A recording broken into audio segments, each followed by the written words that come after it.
Good afternoon, everyone. Thank you for joining us today. We have a very important presentation to make regarding the City of Chicago and its procurement processes.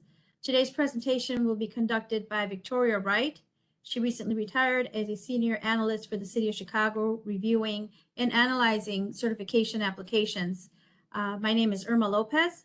I am the program coordinator for the Illinois Coronavirus Response and Relief Business Center.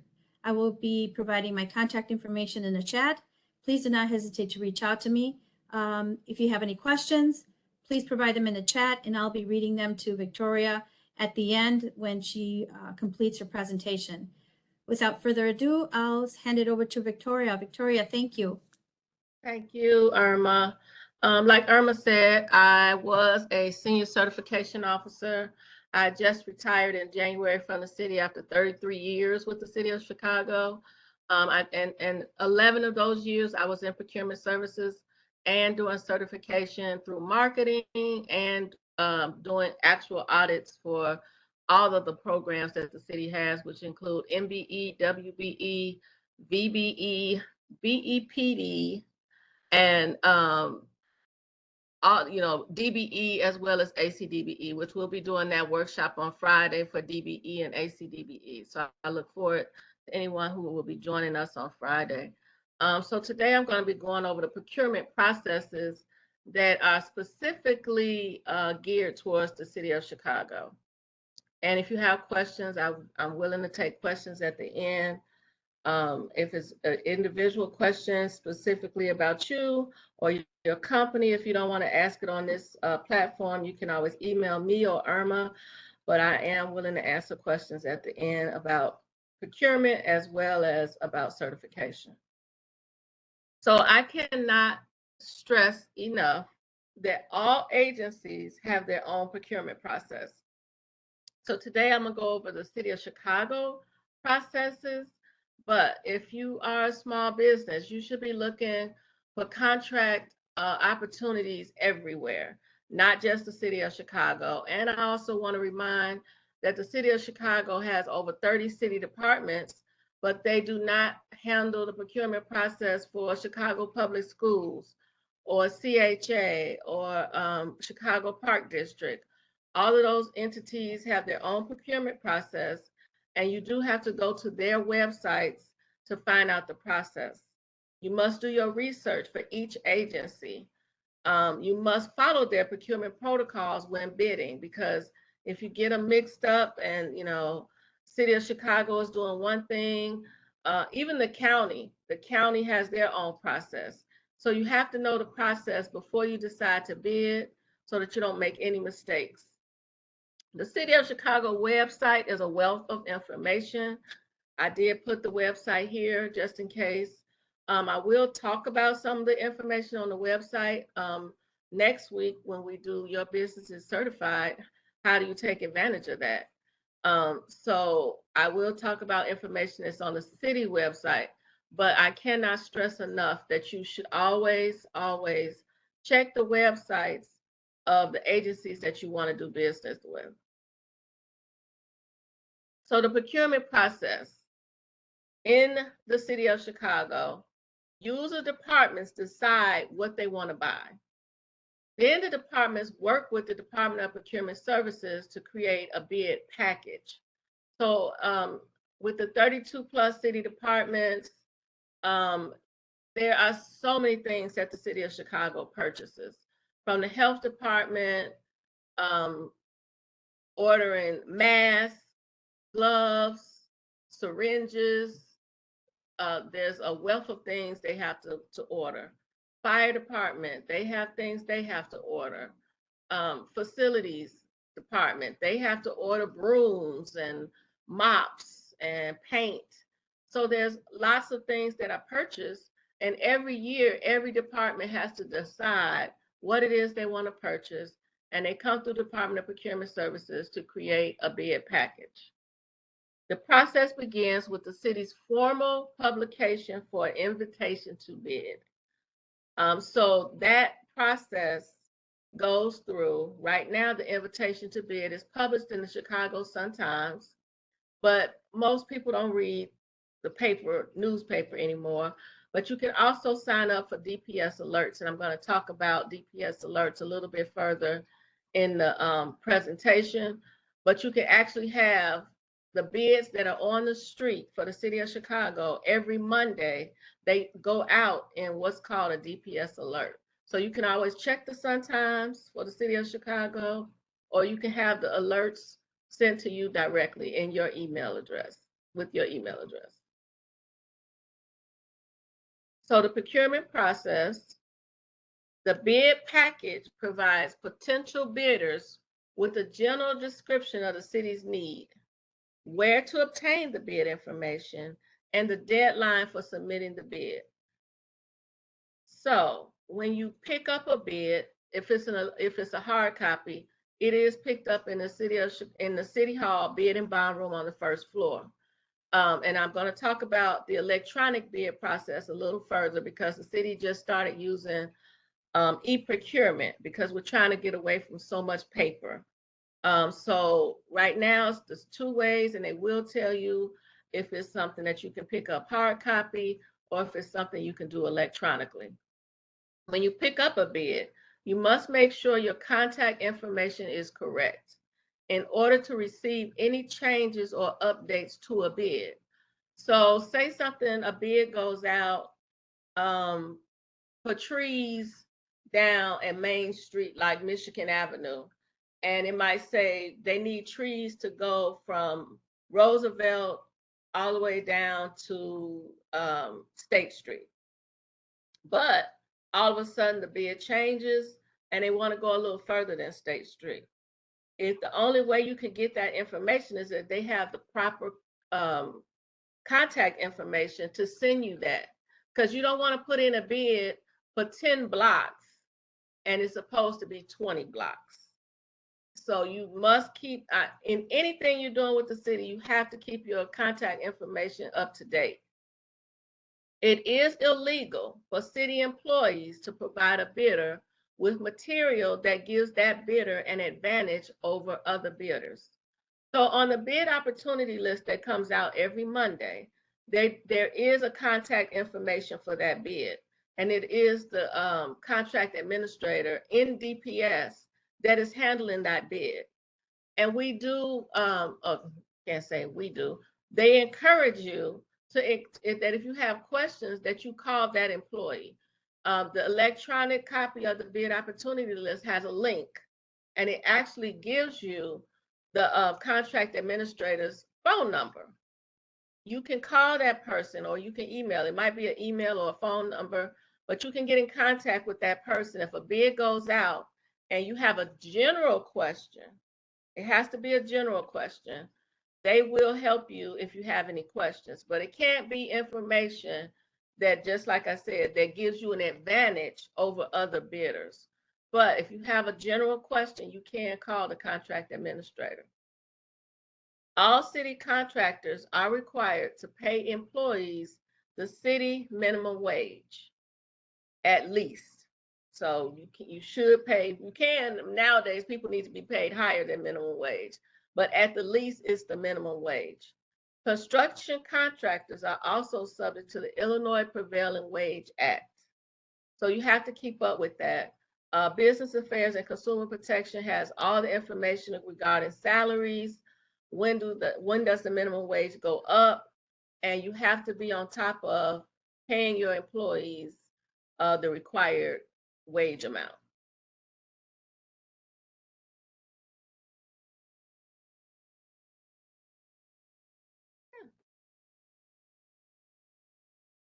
Why am I not going forward?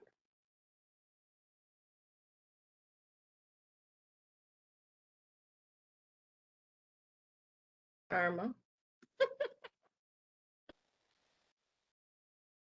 I'm sorry, I'm having computer issues here. It's not going forward.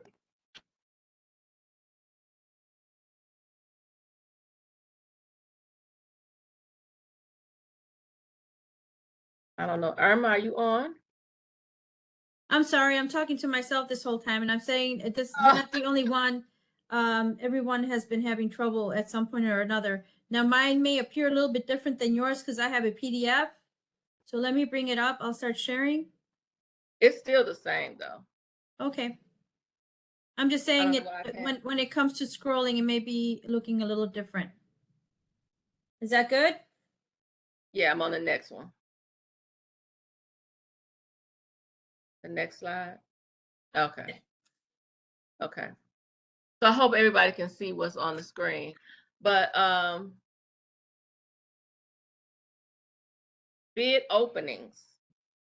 And another thing I want to stress, if a bid is open and the information is due at 12 o'clock on a Thursday, I'm going to tell you to make sure you send it in before that. Don't wait until 12 o'clock to submit a bid. You need to submit it at 11:30. You know, I always try to tell people, just give yourself that 30-minute extra time. Don't even though you know it's due at 12, put it on your calendar, put it in your phone for 11:30. Because if it goes to 12:01, not just the city of Chicago, but almost every agency, it's too late if it's 12:01, and they're not going to accept it. So I always tell people, give themselves at least about 30 minutes to submit a bid than the actual time that it's due. So bid openings are held in City Hall in the bid and bond room.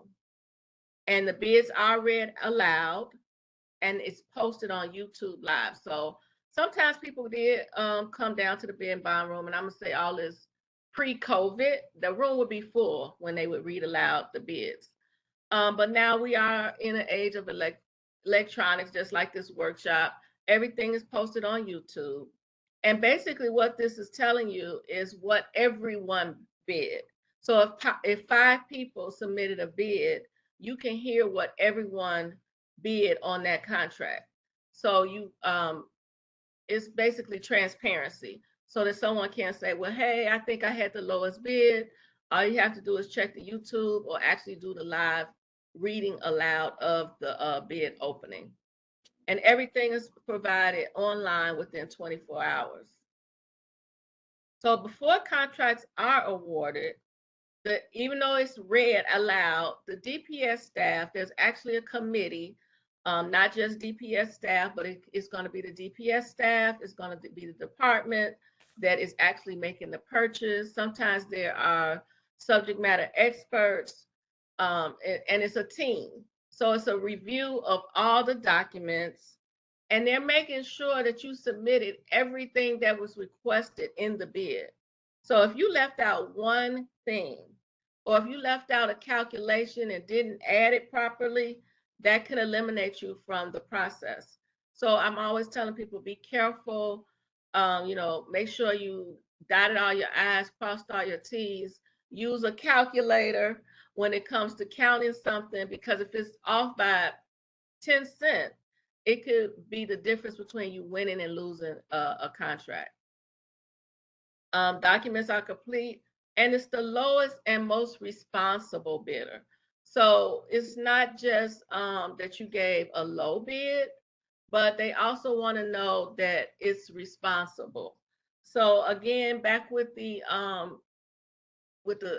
example of trees. So if they know that you're buying trees from a reputable tree farm, compared to buying trees from somewhere where the trees are not healthy. So of course they're going to go with the bidder who has trees that are healthy. They know they're going to last. They know that they can survive a city winter, stuff like that. That would be considered a responsible bidder. So you have to think through all of these things when you actually read the bid. Sometimes it helps to have somebody on your team who could read the bid, and then you read the bid so that you can get all of your material together before you're ready to submit. Okay, next slide. So RFQs. An RFQ is basically a request for qualifications.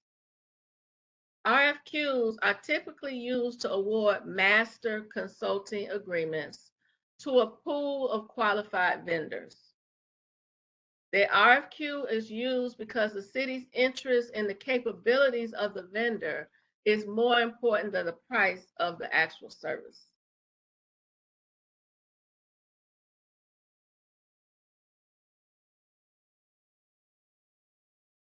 So usually, or in most cases, a task order can be used for qualifying vendors selected in an RFQ.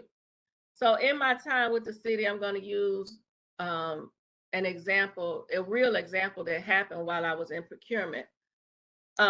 Years ago, before we had so many cameras on every corner in the city of Chicago, and we had and this is two different instances, so many electronic billboards.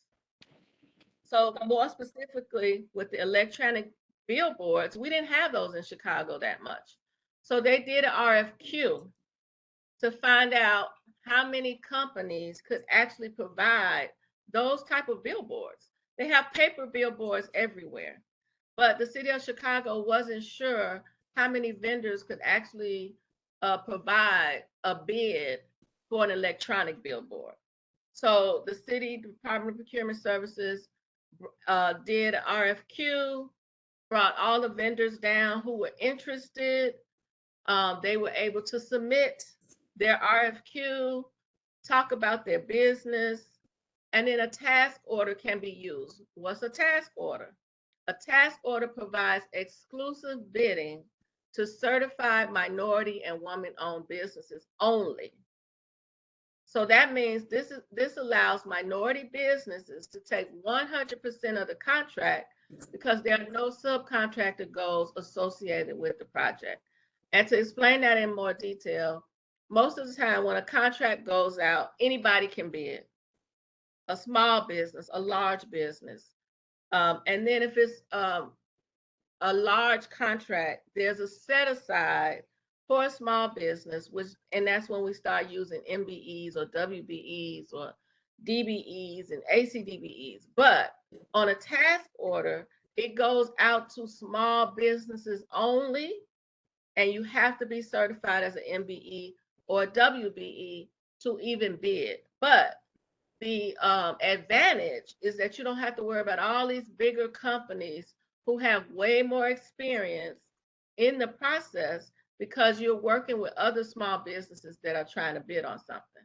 And the best part about it is that if you are a small business and you need to not necessarily joint venture, but partner with another small business, you can do that. You have an opportunity to call another small business and say, hey, I see you do this, I do this, why don't we get together? So that is the advantage of a task order, also the advantage of a request for qualifications. If you are a small minority owned company, you should consider becoming MBE and or WBE certified. We did the MBE, WBE class 2 weeks ago, and now we're going to do the DBE class on Friday. So I do recommend that you get certified so that you can qualify for different task orders. It depends on what industry you're in, because they don't do task orders for construction, but it just depends on what industry you're in. And then there are lots of opportunities for MBEs and WBEs. Okay, next slide.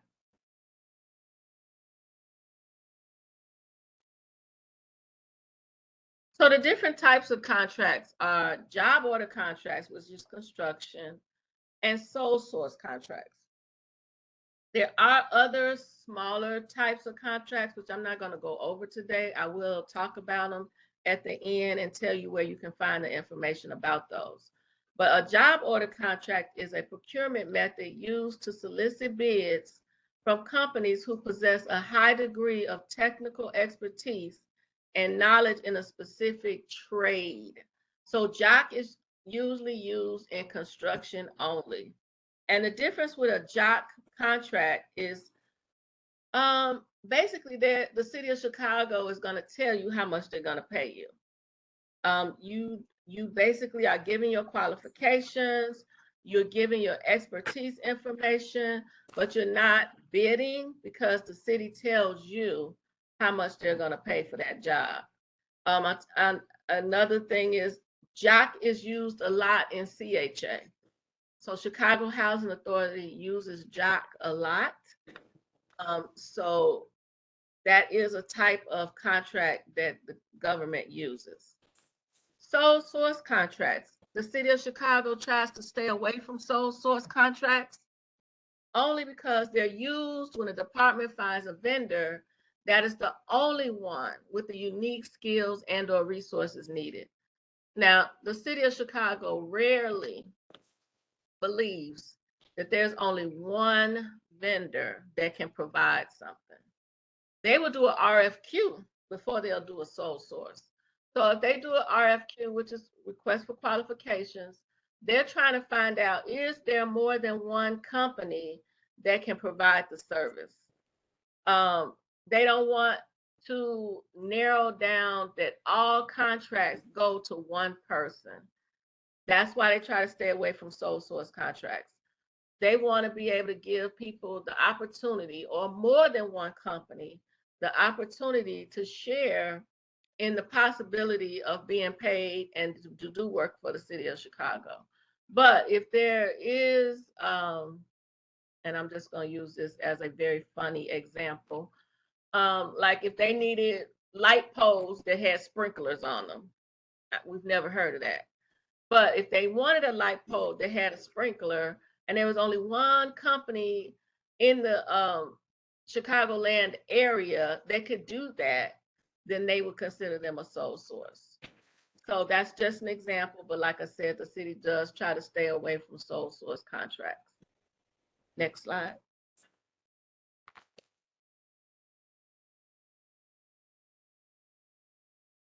Did we miss something? Let me try. Let me go up. Okay, go down. Maybe it is the next one. E-procurement. Okay, so e-procurement is the paperless system that I discussed earlier in the presentation. E-procurement is the paperless system being used in DPS to transition to an electronic online-based system. We still use paper, and the e-procurement is still, we're still training people on it. It has a lot of features that people are still learning how to use, but the system allows vendors to download, bid, and respond to solicitations electronically. So you can pick up a bid in e-procurement. You can read it. You can download it.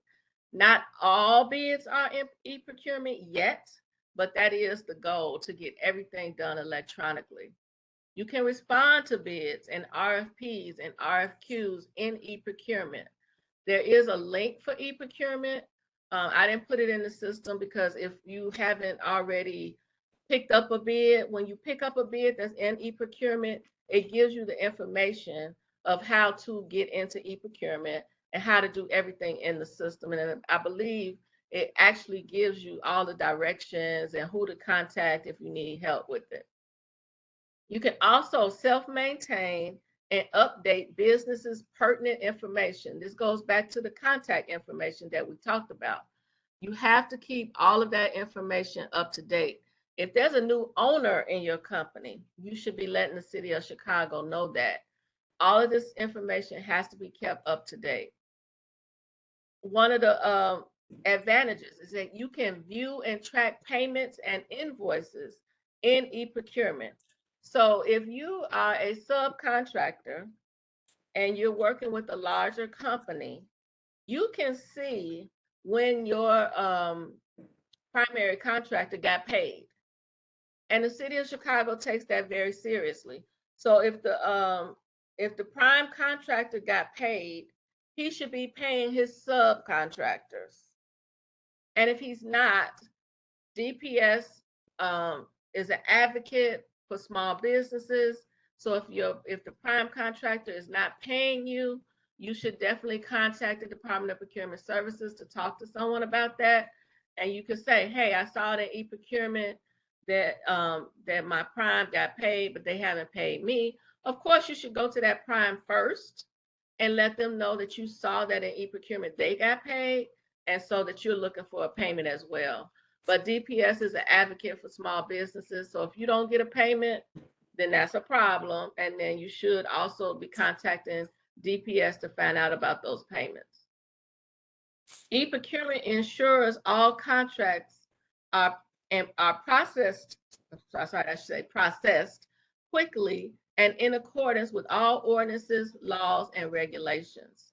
So in e-procurement, it has all the bid information, and it has for the people who are on the city side working in e-procurement, they have time frames that they have to get things from one desk to another desk to another desk.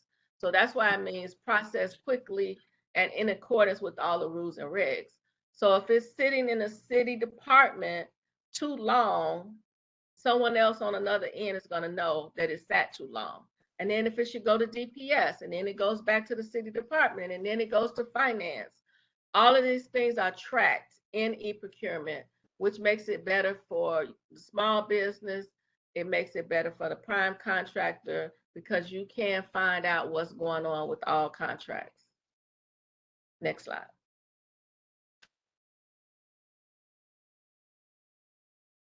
So contracts from the city of Chicago contain the terms and conditions that must be met in order to change any contract detail. I've had experience with a company, and right now things are so crazy with supplies, and the cost of supplies have gone up. And this company needed to purchase something, but the price on that item, the price had gone up considerably. So if you know the price has gone up considerably, you need to slow down work, and you have to contact the city of Chicago. Changes must be documented in writing, and the changes must be approved by the city of Chicago. So just as an example, if you know the metal for poles have gone up, or the cost of trees have gone up after you're 3 months into a contract, slow down. This is what I'm gonna recommend. Slow down, contact your contract administrator and let them know that, hey, the trees that I thought that I could get for $2 are now $10. I can't go forward until you tell me if the city of Chicago can pay for these $10 trees instead of these $2 trees. It's to your advantage to get it in writing that they have approved your change request. Don't move forward with the contract and then expect the city to take up that slack if they haven't approved and they haven't agreed to take up the slack. You have to be in contact. It has to be in writing to the city of Chicago. Read all the terms and conditions, and be, like I said, be careful with any changes. So if it's a bid, and I teach this in other classes, if it's a bid for $2 million worth of trees, and you know that you cannot handle purchasing $2 million worth of trees, maybe you could be the subcontractor with someone who can. And you can contact, there's nothing that's saying that a small business can't contact a larger business and say, hey, maybe I can provide you with some trees from this other tree farm, and maybe we can work together. Don't try to bid on a $2 million contract when you know you cannot handle such a big dollar amount in a contract.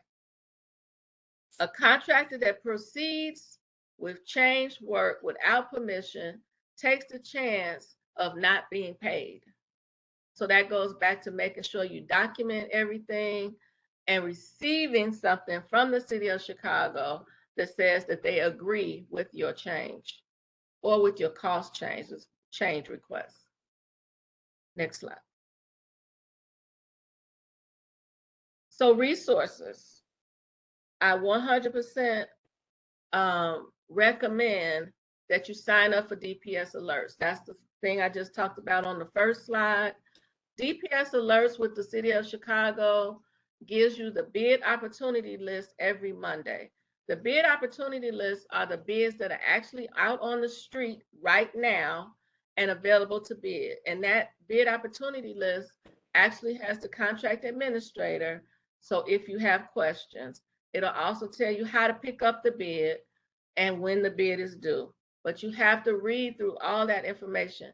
But you can go to the City of Chicago DPS website to sign up for DPS alerts. I 100% recommend it. They try to only send out no more than 3 alerts a week because I know you get overwhelmed with emails. And so the first one on Monday is the bid opportunity list. If there's something sent the rest of the week, it's probably an event. So I'm going to talk about events. Review the city's buying plan.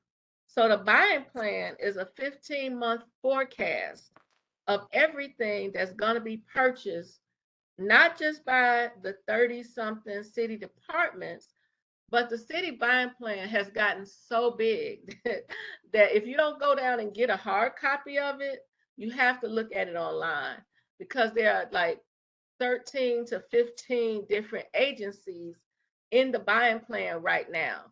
So the state of Illinois is in the buying plan, Chicago Park District, Chicago Public Schools, CTA, all of these different agencies are in the buying plan. Why is the buying plan helpful? So it's a 12-month forecast. So it might tell you what the city is going to buy in January of 2023. We were talking to Demetrius, and her company does HVAC. So it could be a HVAC contract that's coming out in the second quarter of 2023. How does that help you? It'll help you prepare. It'll help you be ready and say, hey, when the second quarter of 2023 comes, we'll be ready. We're going to be checking the bid opportunity list in the second quarter so that we can be ready to bid.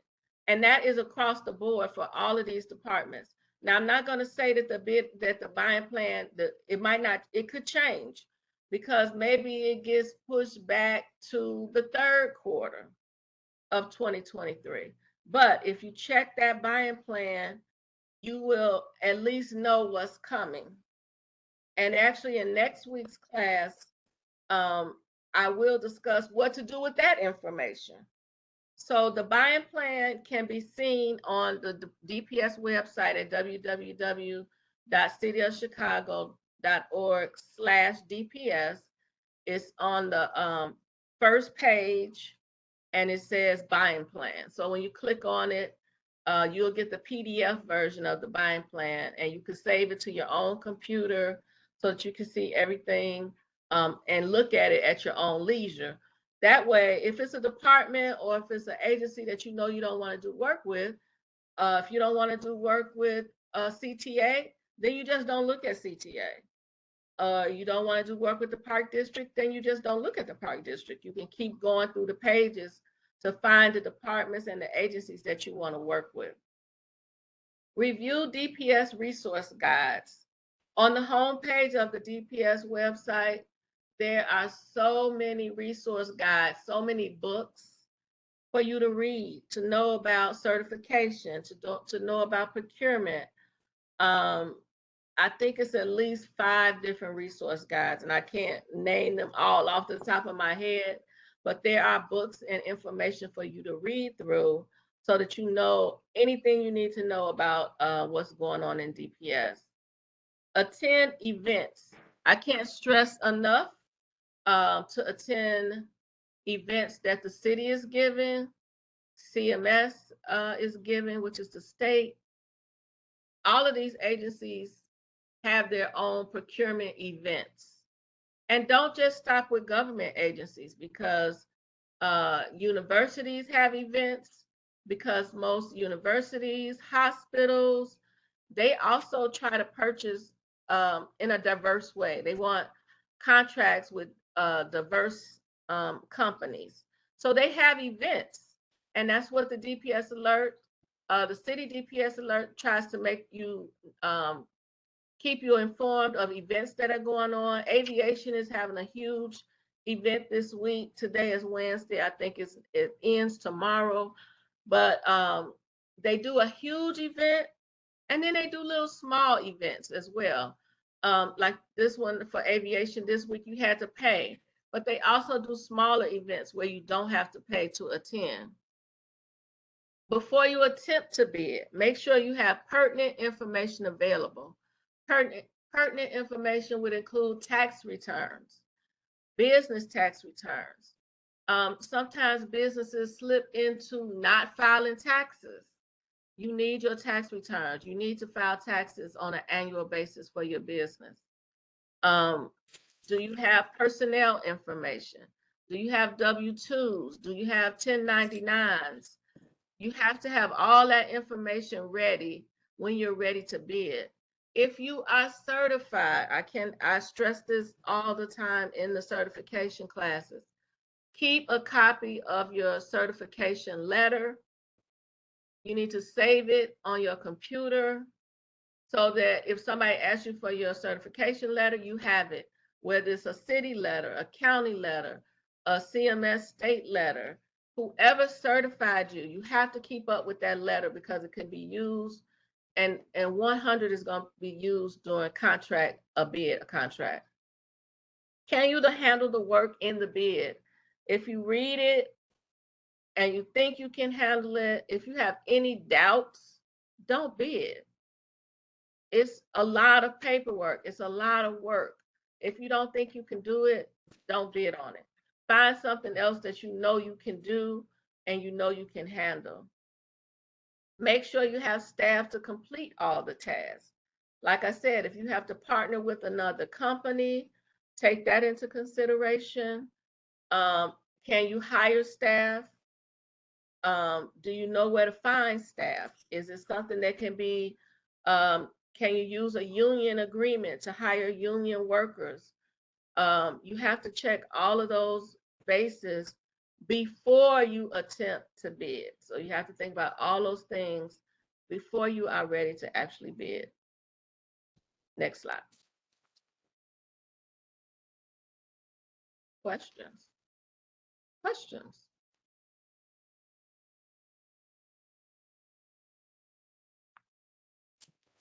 Did anybody type anything, Irma? That's what I'm trying to see how I can open this up now, since I'm sharing. I'm going to stop sharing so that I could actually see my screen.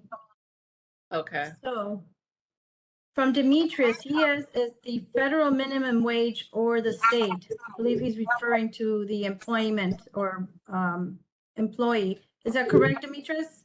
Yeah, that was actually the earlier conversation when you said in the contracts that the contractor has to pay according to the minimum wage, more by the minimum wage. My question was that the federal minimum wage or the state? Because some of the states and federals are a little different. I'm gonna send you to BACP, which is Business Affairs and Consumer Protection. They keep up with the city's minimum wage, and it sounds like you already know what I'm talking about. So your company must be keeping up with the minimum wage for either federal or state. Yeah, I don't know for sure. I just know BACP does post it on their website, and they keep up when it goes up. So most businesses have to keep up with when it goes up. I think it's the state though.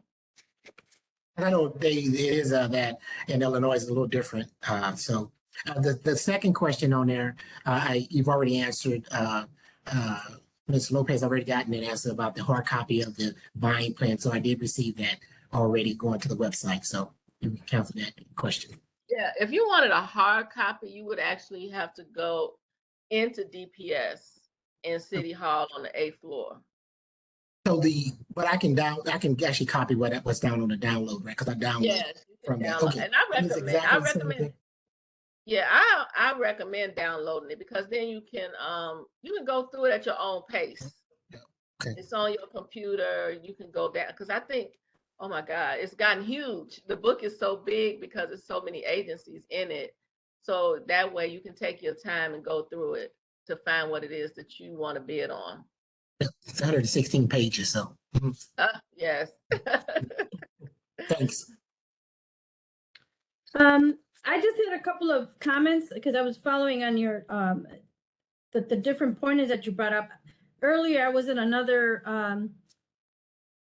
procurement, event for PTAC, and they did mention about those deadlines, that though your computer may be exhibiting a certain hour, depending on where you're at, you may be in different time Yes. zones, talking about federal, but then at the same time, don't wait for 20 minutes or even 2 hours. This gentleman that had a large opportunity, luckily found out that things weren't going as he planned. He had to drive 6 hours to submit his bid in person.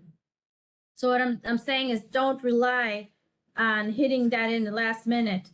Oftentimes, like Victoria said, be vigilant of what their deadline is. Also, is that your deadline or is that their deadline? Meaning, does it have to be postmarked, or does it have to be you hit send before midnight, or it has to be in their inbox before midnight? That makes a big difference, because if something Right. happens and your email is bounced back, that's not their responsibility, and they're going to take those that submitted accurately, and they're the ones that are the first ones that are going to be considered for those opportunities. The other things that I wanted to ask about was the bid openings. Are they very much like the pre-bid opportunities that they have with other agencies, where you have the opportunity to kind of network with those primes and other similar vendors that you could potentially partner or joint venture? Is this a good opportunity for these at these bid openings? So most construction contracts have a pre-bid, not necessarily non-construction, but construction contracts will almost always have a pre-bid meeting. Those pre-bid meetings are held in the city's bid and bond room. I'm not sure if they're doing them I'm gonna say that they're probably doing some electronically now because of COVID, but it's a good thing to attend. One, because you get to see who your competition is. Two, you can talk to the other people in the room. Three, if you're a small business, you can walk right up to somebody from a larger business and say, hey, I provide fertilizer. So maybe it's the trees again that are going out for bid, but you might be a fertilizer company that can walk up to a company that does landscape and say, hey, can I sell you some fertilizer? Or if it's construction, you can say, hey, I'm a drywaller, or hey, I'm a painter, or I do cement. Is there any way that we can work together? So yeah, so the pre-bid is usually in the contract information, and I 100%, if it's a construction company, I 100% recommend that you attend the pre-bid meeting. And if you have any questions of something that you didn't understand in the contract, you get to talk to somebody face to face. That's a great point, because it's very, when it comes to procurement, it's such a sensitive subject. Procurement staff are very limited as to what they could share, how much and what about, but they can provide general understanding of certain terms maybe, or Right. But they can't get into specifics, and that would give you in any way an advantage over someone that was not there or didn't ask the question. So you also have to be very knowledgeable of the limitations that they have. Is that they're not trying to be helpful, and they're not trying to be unfriendly. It's just that they're bound by so many ethics, regulations, and limitations as to how much they can share on those opportunities. The other thing that caught my attention, Victoria, was you mentioned when there's a new owner that the city needs to know. If you're in a contract with somebody and there's a new owner, the city needs to know I know this is the case for certification. Is it the same with the owners, and would that only apply, say that a new owner comes in and now their EIN or the financials have changed, or just in general, a new owner has to be? I'm going to say in general, because they want to know who do they contact on that contract. You know, who is the contact person? Who is 100% responsible for that contract and making sure that the contract goals are met? So if there's a new owner, the city wants to know that. If it's a contract for a MBE company, they definitely want to know who is the new owner so that they can make sure that that new owner actually qualifies to be a MBE or a WBE. So you're right, when you're certified, you definitely have to submit that information to the city of Chicago, excuse me, to let them know that the ownership changed. But it is the same for contracts, because they want to know who is responsible, who are they contacting, who should be handling the major responsibilities for that contract. The other question, I know that I was delighted to hear that the city of Chicago had somewhat implemented a better compliance follow-up of subs working under primes, whereas there's a little bit more of a track of subs being paid by primes. Because oftentimes a lot of our smaller vendors are not in a position to have the capacity to work on a larger procurement opportunity. So now they're having to subcontract. Unfortunately, there have been some bad apples out there that may bring you in and maybe report that they're going to utilize you, have you sign a letter of intent or whatever the case may be, and then end up not utilizing you. Is this something that the city is putting in place, or what options does the vendor have to, let the city know that the prime is not utilizing them as they had promised? So the Department of Procurement Service has a entire, just like we had an entire section for certification, they have an entire section of at least about 6 or 7 people who do compliance. The issue is people who didn't attend this type of class, and they don't know that they can directly contact DPS and say, hey, I didn't get paid. There are people in DPS in compliance who will handle your case if you didn't get paid. I can't even repeat it more and more. There's an entire section of people who handle that, and they handle who is the sub, who is the minority business.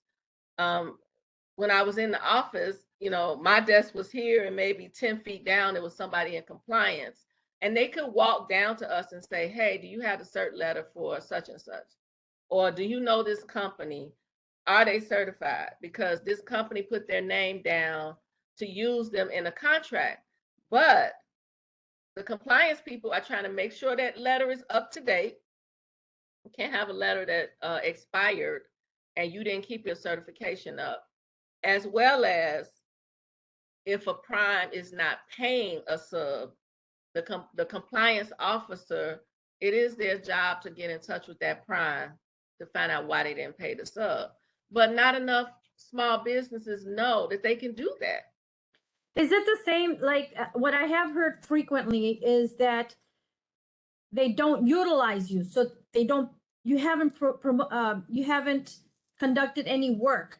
So basically they came to the table to the city of Chicago, state of Illinois, and said, you know what, I'm using Irma Lopez as a subcontractor. I am the prime. So, they get the contract because they're in compliance with the set aside for that grant. But then the larger company goes on and performs the work and never utilizes me. So not only I'm not utilizing, I didn't get the opportunity to participate in that. It's the same complaint. You should contact DPS. If somebody puts you down, if it's a construction project and you're the small business that was supposed to provide the fencing for that construction site. We drive down the street every day and we see a fence around a construction site. That could be a small business that's providing that fence. But say like you said, if the prime didn't call you and say, hey, Irma Lopez Fencing, we're ready for you to put the fence around, and then you go to that site and you see it's another fence up, then yes, you can contact DPS and say, my company is on the contract, but they utilize somebody else or they utilize themselves. That's something that they should handle for you.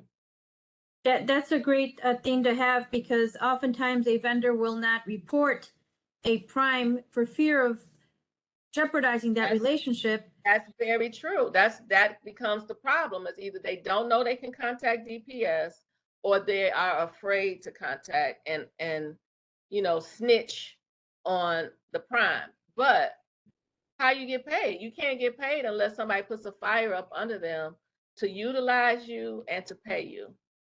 And it works in everybody's benefit to work well together, because the prime was probably selected as a result of him having coming to the table with this partnership with an MBE.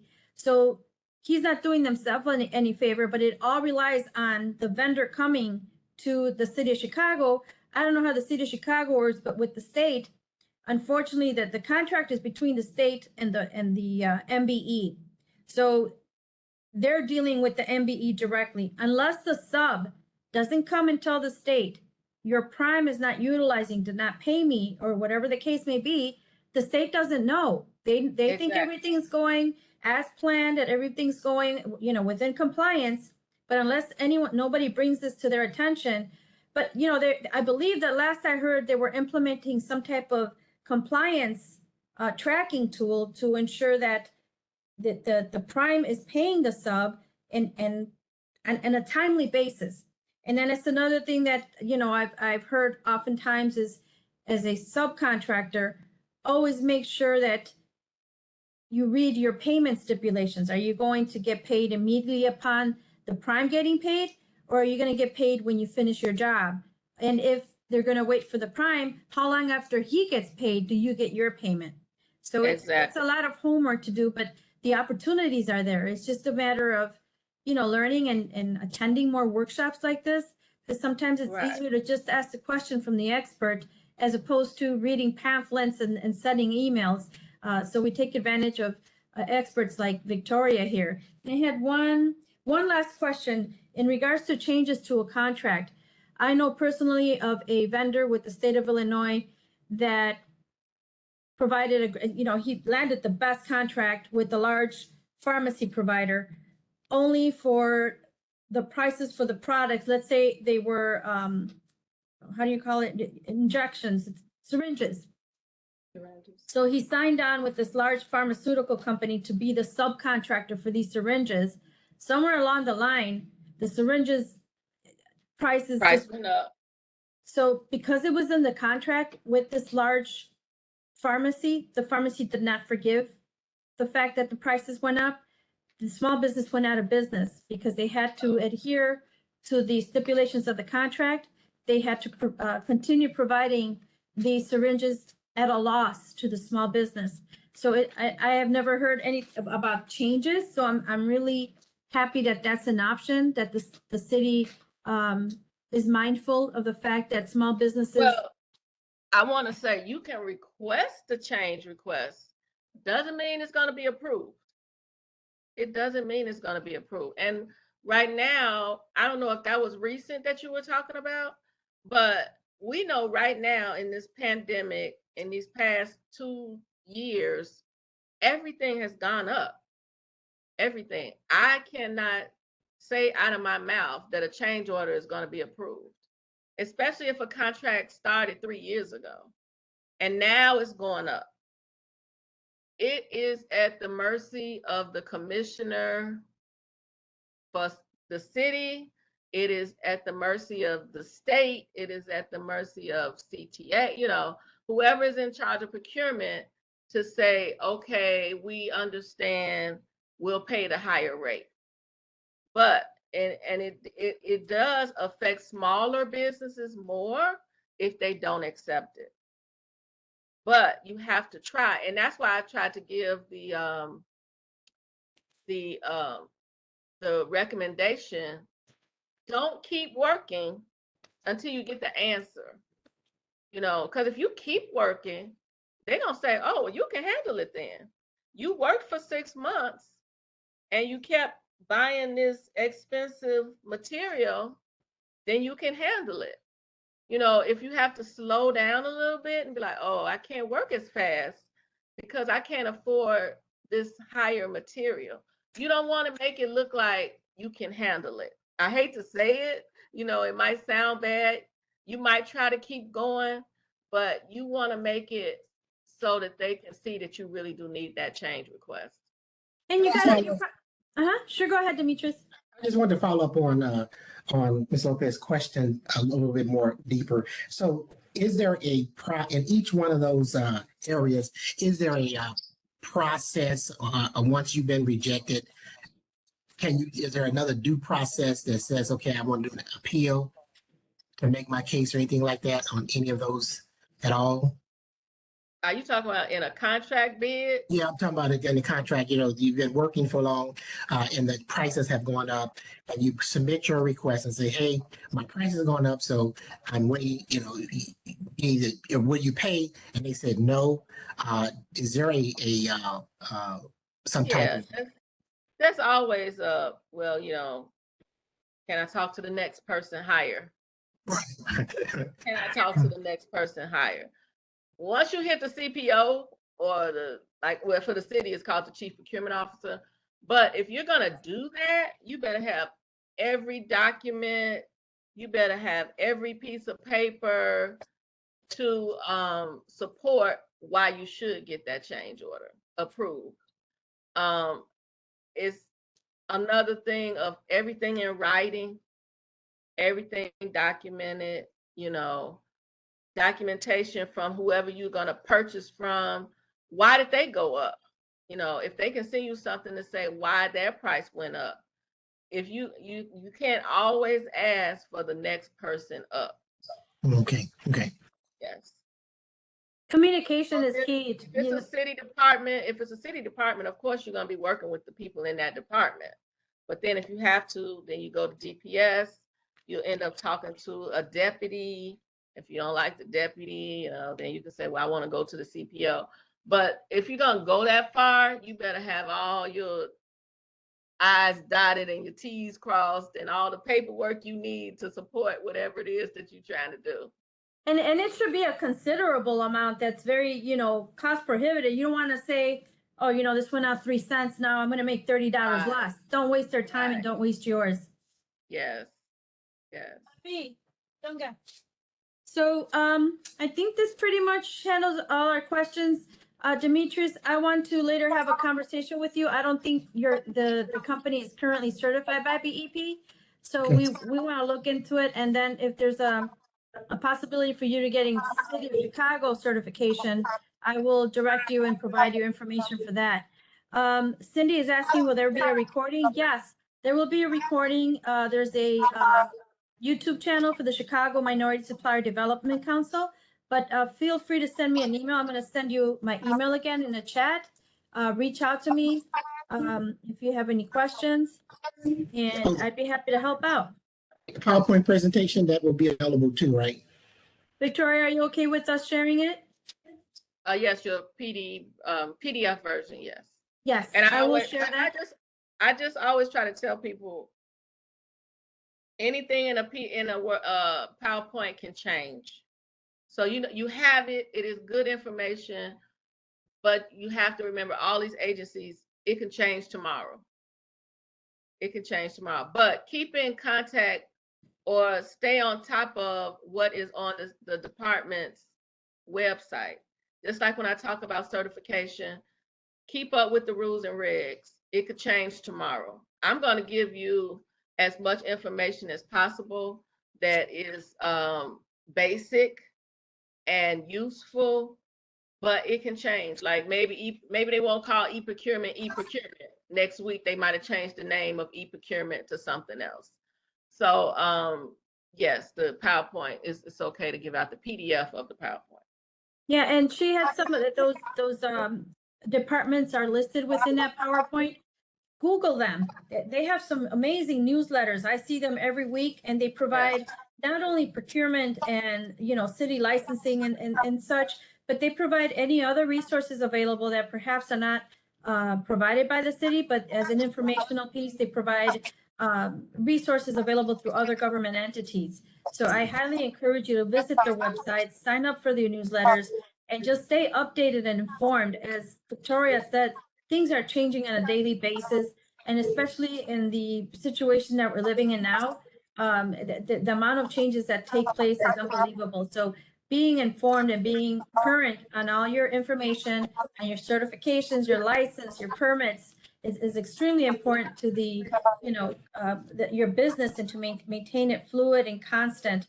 You want to be as compliant as possible with all these regulations that are currently in place by our government. So if no one has any additional questions, we're going to close out today. I'd like to thank everyone that joined us today. Yeah. I want to recommend too. We're doing how to utilize your certification next Wednesday, right? Stay So tuned. next Wednesday, I'm going to give all kind of different tips on how to find stuff on the city website, what I know, and how you should utilize the certification. So I welcome people to come and register for that class as well. That is huge. That's a question that, you know, I didn't mention that I too was a 20+ year employee of the government. In my last position, I was the outreach manager for the Business Enterprise Program that certifies businesses for the state of Illinois. And one of the common questions was, I'm certified, now what? Take advantage next week of Victoria's presentation, as she has, you know, hands-on institutional knowledge of what actually goes on and how to leverage your certifications. So without further ado, I'd like to thank everyone for being here, especially Victoria, which has so graciously agreed to help and provide her expertise and knowledge that she gained in all the years with the city of Chicago. So I thank everyone here. Please stay in contact with me. I've provided my email address, and hope you have a great day. Stay safe, stay cool, and see you next time. Great. Thank you. Bye. Thank you. Thank you.